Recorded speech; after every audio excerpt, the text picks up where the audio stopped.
And I'm Aditi Dodia. I got into SRCC Eco Honors in the first round in CUET 2025.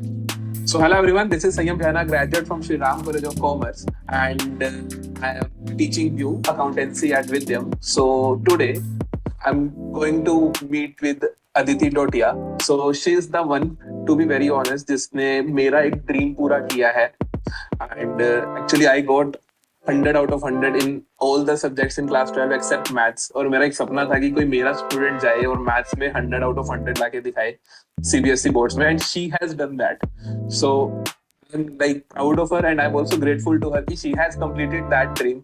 So she's one of the, होते हैं ना कुछ favorite students होते हैं आपके. So she तो मैंने 11th में भी पढ़ाया, दीदी को 12th में भी पढ़ाया, एंड देन CUET में भी पढ़ाया. सो इट्स बीन 2.5 years कि I have been teaching her.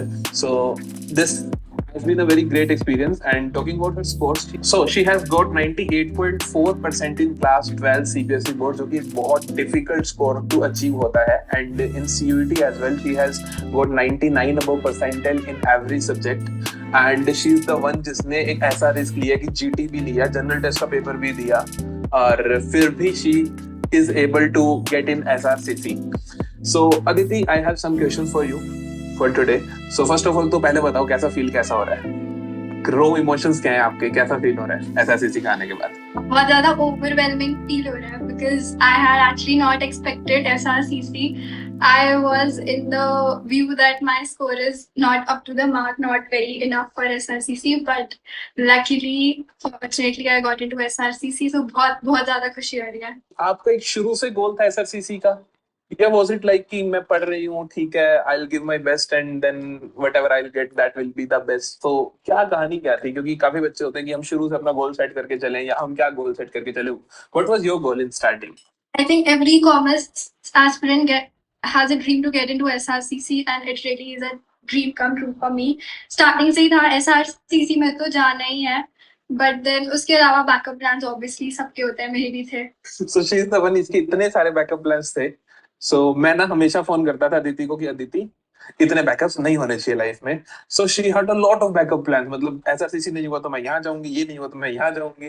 तो ठीक है, she had a lot of backup plans. ठीक है, इसमें हमारी बहुत डिबेट होती थी.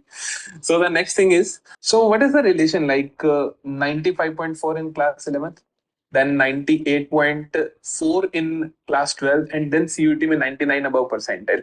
So what is the journey is all about? Like अगर 11th का score matter करता है, 11th के concept कितने matter करते हैं 12th में, और वो आगे किस तरीके से help करते हैं CUT में? How are they related आपके हिसाब से?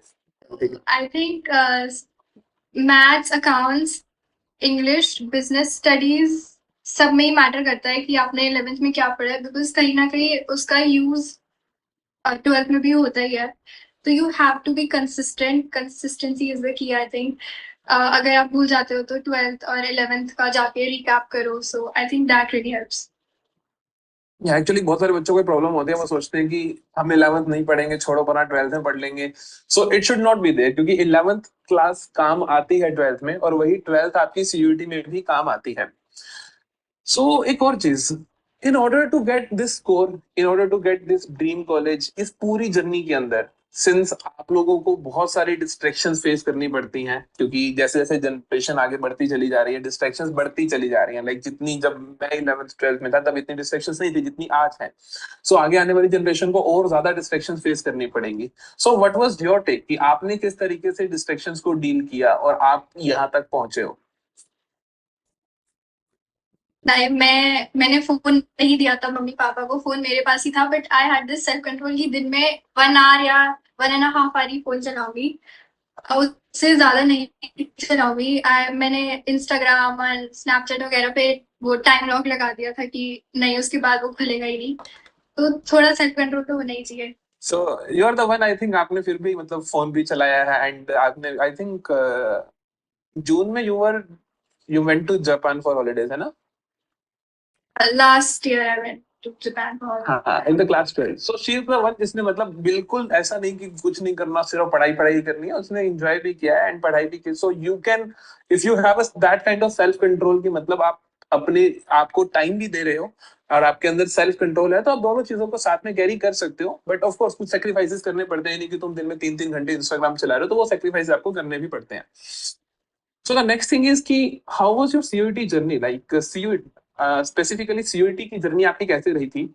कि you started preparation in class 12 जब आप बोर्ड्स की प्रिपरेशन कर रहे थे तब साथ में सीयूईटी कर रहे थे, या आपने 12th बोर्ड्स के बाद ही सीयूईटी पे फोकस करना शुरू किया? तो what was the CUET journey? दोनों के प्रिपरेशन में 12th के साथ साथ सेम सिलेबस है, मोर और लेस, तो उसी के साथ प्रिपरेशन हो रही थी. बट देन 12th खत्म होने के बाद I did not give up कि नहीं बस अब चिल करना है, अब आराम करता है. उसके बाद भी मैं कंसिस्टेंट थी, मैंने डेली कुछ ना कुछ एक एक टॉपिक करती रहती थी, तो दैट रियली हेल्प. नहीं, यू आपने सीयूईटी की प्रिपरेशन क्लास 12 बोर्ड्स में की थी स्पेसिफिकली अलग से, या क्लास 12 बोर्ड्स ही करे उसके बाद जब वो टाइम निकल गया फिर सीयूईटी पे आए? 12th में तो बोर्ड्स के टाइम पे बोर्ड्स ही करा था, फिर जैसे ही बोर्ड्स खत्म हुए वैसे ही सीयूईटी की preparation start. Exactly this is the thing. ये हम सब बच्चों को बताना चाहते हैं कि मैंने आपको दो टॉपर से मिलवाया, अदिति से मिलवाया, पहले श्रेया से मिलवाया. सो दोनों ने एक बात बोली कि सीयूईटी की प्रिपरेशन शुरू करनी चाहिए क्लास 12 बोर्ड्स के बाद. क्लास 12 बोर्ड्स तक आप अपने कोर कॉन्सेप्ट्स को बिल्ड करो, बिल्कुल भी टेंशन मत लो सीयूईटी की, क्योंकि CUET is all about the core concept. यही है ना कि सारे के सारे जो तुमने कॉन्सेप्ट्स पढ़े एज इट इज, वो कोर कॉन्सेप्ट्स तुम्हारी क्लैरिटी होनी चाहिए, उसके बाद आप सीयूईटी को क्रैक कर सकते हो. So the next thing is कि what was your journey since आपका जो क्लास 12 का स्कोर है, टू बी ऑनेस्ट वो सीयूटी से भी बहुत ज्यादा बड़ा स्कोर है, क्योंकि 98.4 इन सीबीएसई बोर्ड्स कोई आसान नहीं होता जिसके पास मैथ्स भी हो.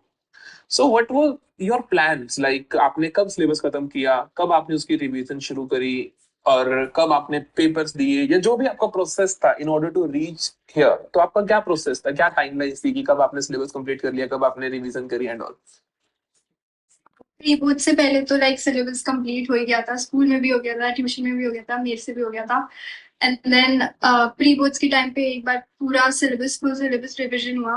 फिर उसके बाद आप बहुत सारे पेपर्स लेते थे, maths, accounts, business studies, economics में, तो उसमें भी पूरा रिविजन हो गया. फिर बोर्ड्स के टाइम पे वापस पूरा सिलेबस हो गया. फिर सीयूईटी के टाइम पे भी वापस पूरा सिलेबस हुआ, तो मोर और लेस 3 to 4 टाइम्स पूरा फुल सिलेबस हो गया. लाइक आपने पहली बार सिलेबस खत्म कब कर लिया था? लाइक प्री बोर्ड जनवरी के अराउंड, लाइक दिसंबर में खत्म किया था, कब किया था? हाँ, दिसंबर में खत्म कर दिया. दिसंबर में प्री बोर्ड से तो नवंबर में खत्म कर दिया था प्री बोर्ड्स का सिलेबस. या एक और specific question, you have got mathematics 100, जो कि अचीवेबल है ही नहीं मोस्ट ऑफ द बच्चों के लिए, और इस बार का तो पेपर इतना डिफिकल्ट था, मतलब लिटरली नॉन मेडिकल के बच्चे भी नहीं कर पा रहे, जो जेई में इतना अच्छा स्कोर करते हैं वो भी मैथ्स का 100 नहीं ला पाए.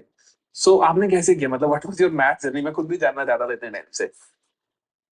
मतलब honestly maths has always been my favourite subject. मुझे आप 4 o'clock भी उठा के बोलोगे सम कर ले, मैं कर लूंगी, बिकॉज आई लव मैथ्स इतना ज्यादा. और it has always been my strong suit all along, so इतना मुझे डिफिकल्ट नहीं पड़ा मैथ्स.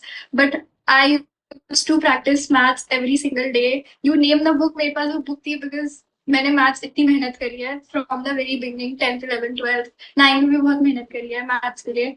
एंड आई थिंक इतना कंसिस्टेंट थी स्टार्टिंग से, इसीलिए बाद में जाके मैथ्स में इतना डिफिकल्टी नहीं आई मेरे को.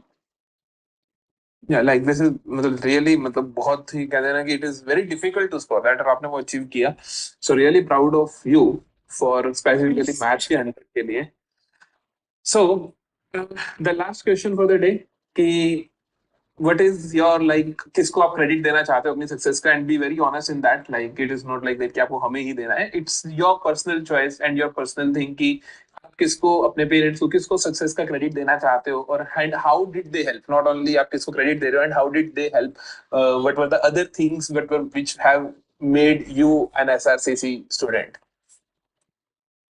पहले तो ऑब्वियसली मम्मी और पापा लाइक पेस्टर करते रहते थे कि पढ़ ले पढ़ ले पढ़ ले, तो फिर पढ़ना ही पड़ता था. फिर स्कूल टीचर्स, वो भी बहुत ज्यादा हेल्पफुल थे. They have been very helpful in the very beginning. And then obviously आप और अंशिता मैम, आपके वीडियोस यूट्यूब पे वीडियो डालते थे, एंड देन ऑनलाइन जो पेड बैच था उसमें भी I was part of it. So वो भी एकदम, सारी टेस्ट भी मैंने ऑलमोस्ट अटेम्प्ट करी है, तो वो भी बहुत हेल्पफुल करते थे कि सारे टेस्ट अटेंड करना, एंड देन नोट्स बनाना हर एक चैप्टर के. एंड देन आप और अंशिता मैम भी पेस्टर करते रहते थे कि ये कर लो वो कर लो, तो फिर हो गया. एंड देन सबको आप क्रेडिट देना चाहूंगी मैं.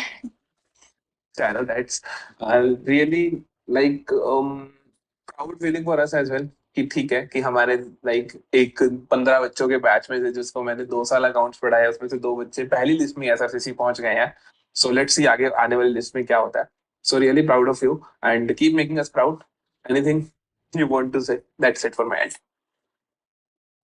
Thank you so much, आपको and Anshita ma'am को. You have really gone to a very large extent to help us out. आपने बहुत ज़्यादा मेहनत करी and I think it's all because of the two of you. Your hard work has been paid off majorly.